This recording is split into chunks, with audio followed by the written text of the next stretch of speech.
Friends, कैसे हैं आप सब। उम्मीद करती हूँ आप लोग अच्छे होंगे। आज आपकी वर्कशीट नंबर 4 आई है। लेबल कर लीजिए, डेट डाल दीजिए, क्लास, सब्जेक्ट, अपना नाम, अपने टीचर का नाम लिख लीजिए। ये आपकी मैथ्स की वर्कशीट है, इसे इंग्लिश मीडियम और हिंदी मीडियम दोनों में बनाऊंगी। तो आज हम लोग क्या पढ़ने वाले हैं, ज्योमेट्रिक संरचनाओं का परिचय भाग 2। पिछली वर्कशीट में भी हमने यही पढ़ा था, इस वर्कशीट में भी हम इसे ही पढ़ने वाले हैं। तो देखिए, अब यहाँ आपको दिया गया है, आइए हम त्रिभुज और चतुर्भुज के प्रकारों को पुनः दोहराते हैं। यानी कि अब आपको पता है त्रिभुज किसे कहा जाता है, जिनकी 3 भुजाएं होती हैं, और चतुर्भुज कहा जाता है जिनकी 4 भुजाएं होती हैं। ठीक है, चलिए तो पहले त्रिभुज के बारे में पढ़ लेते हैं। तो त्रिभुज के प्रकार क्या हैं।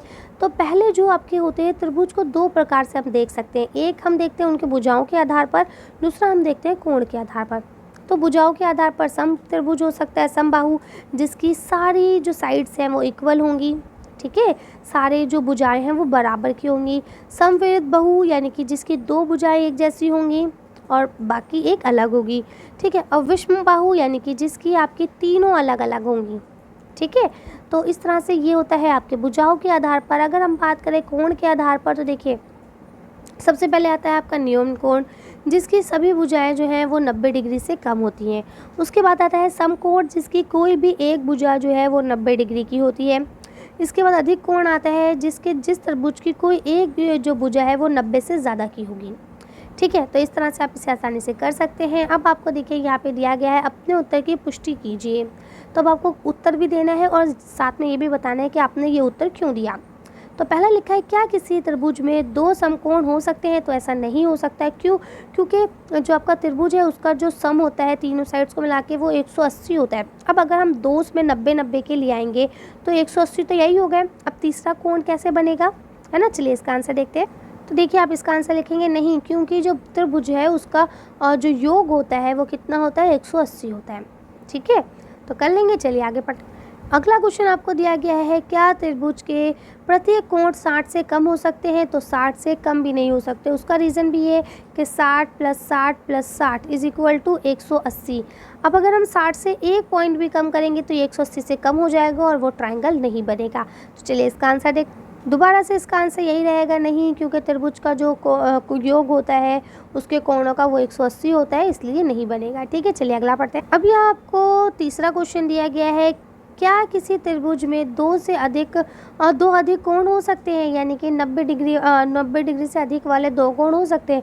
देखिए 90 से अधिक का मतलब अगर हम 100 भी मान लेते हैं ना, तो अगर 100 के 2 हो गए तो ये हो गया 200, जबकि हमारा जो त्रिभुज है वो 180 का होता है। तो ऐसा कैसे पॉसिबल है। तो इसका आंसर देख लेते हैं। इसका आंसर भी आप यही लिखेंगे, नहीं, क्योंकि त्रिभुज का जो जोड़ होता है, योग होता है, वो 180 होता है, तो इसलिए ऐसा भी पॉसिबल नहीं है।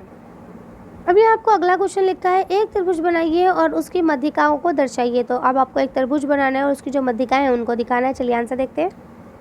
तो ये देखिए, ये हम लोग ने बना लिया त्रिभुज, ये उसकी मध्यिकाएं दिखा दी। मध्यिका का क्या मतलब होता है, जो उसको बराबर से काटे। तो ये देखिए, ये लिखा है एक त्रिभुज में 3 मध्यिकाएं होती हैं और आपने इसे बना लिया। चलिए आगे पढ़। अब यहाँ आपसे यही क्वेश्चन पूछा गया है कि एक त्रिभुज में कितनी मध्यिकाएं होती हैं। तो कितनी होती है, 3 होती है। चलिए आंसर देख लेते हैं। ये रहा आपका आंसर, लिख लेंगे कि एक त्रिभुज में 3 मध्यिकाएं होती हैं। चलिए आगे पढ़ते हैं। तो अब देखिए, ये ऊपर तो हम लोग पढ़ चुके थे। अब यहाँ लिखा है त्रिभुज का नाम। हम त्रिभुज का नाम अपने अनुसार रख सकते हैं, यानी हम जो चाहे वो नाम रख सकते हैं। उदाहरण के लिए हमने इसका क्या नाम रखा, KLM। ठीक है, अब हम इसके रूप को हम अलग अलग भी दर्शा सकते हैं। KLM भी कह सकते हैं, MLK भी कह सकते हैं, और उसके बाद हम लोग KML कह सकते हैं। जैसे यहाँ आप देख पा रहे हैं, इसको हम किसी भी नाम से दर्शा सकते हैं। अच्छा, त्रिभुज को दर्शाने का सिंबल जो होता है वो ये होता है कि भाई ये त्रिभुज है, जैसा कि ये आपको दिख रहा है, आगे दिख रहा है। ठीक है, तो कर लेंगे। इसके बाद क्या लिखा है, सभी त्रिभुज समान है। इस त्रिभुज की जो कोण है और भुजाएं हैं उनको बताइए। तो ये जो आपको त्रिभुज दिया गया है, इसके कोण और भुजाएं आपको बतानी है। तो देखिए, ये समान है क्योंकि समान आकार वाला है, तो इसके जो कोण होंगे L, K और M, ठीक है, तीनों 60-60 के होंगे क्योंकि ये समान वाला है। ठीक है, इसके बाद ये आपके कोण हो गए। अगर हम बात करें भुजाओं की, तो एक भुजा हो गई आपकी K और L, दूसरी हो गई आपकी L और M, तीसरी हो गई आपकी M और K। लिख लेंगे आप। चलिए आगे पढ़ते हैं। अब देखिए, यहाँ लिखा है दिए गए चतुर्भुज का नाम लिखिए। अब इस चतुर्भुज को आपका नाम देना है। अभी हमने पढ़ा कैसे दे सकते हैं, तो आप इसको दे सकते हैं ABCD। इसके अलावा आप दे सकते हैं DADCB, जो आप चाहे नाम दे सकते हैं। इसके बाद सभी भुजाएं बतानी है, कोण बताना है, विकर्ण बताना है। ठीक है, तो देखिए भुजाएं क्या हो जाएंगी, 1 2 3 4 ये हो जाएंगी भुजाएं। कोण 1 2 3 4 ये हो जाएंगे कोण, विकर्ण यानी 1 और 1 2 ये हो जाएंगे 2 विकर्ण यानी डायगोनल्स। चलिए इसका आंसर देख लेते हैं। तो इसके नाम लिख लेंगे। नाम क्या है आपका ABCD। ठीक है, इसकी सारी साइड्स जो हैं वो क्या है ABCD और DA, चारों साइड्स हो गई यानी कि आपकी भुजाएं हो गई। इसके बाद अगर आप बात करें कोण की यानी एंगल्स की, तो आपको यहाँ सारे एंगल्स दे दिए गए हैं, जैसा कि अभी हमने बताया था कि जो बीच वाला होता है वही एंगल माना जाता है। ठीक है, और ऑल डायगोनल्स जो है वो भी हमने आपको बता दिए। तो इस तरह से आप कर सकते हैं। चलिए आगे पढ़ते हैं। देखिए यहाँ पे आपको अगला क्वेश्चन दिया गया है, नाम, आकार और आकार के गुण। तो चतुर्भुज को पढ़ने वाले हैं, इसका जो योग होता है वो 360 डिग्री होता है।